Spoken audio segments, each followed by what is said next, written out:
बारीक चिरलेला कांदा टाकते, बारीक चिरलेला टोमॅटो टाकू,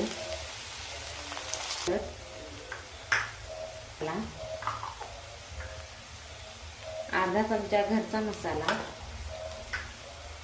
अर्धा चमचा मटन मसाला, अर्धा चमचा धना पावडर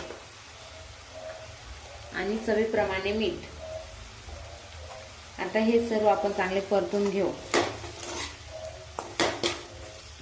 परतून झाले आहे. आता त्यामध्ये मी थोडी बारीक चिरलेली कोथिंबीर टाकते.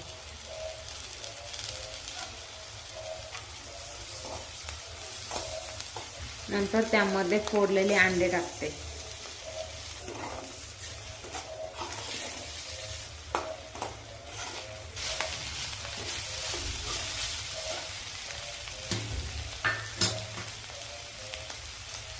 अशा प्रकारे आपली भुर्जी तयार आहे. आता मी त्यामध्ये थोडी कोथिंबीर टाकते.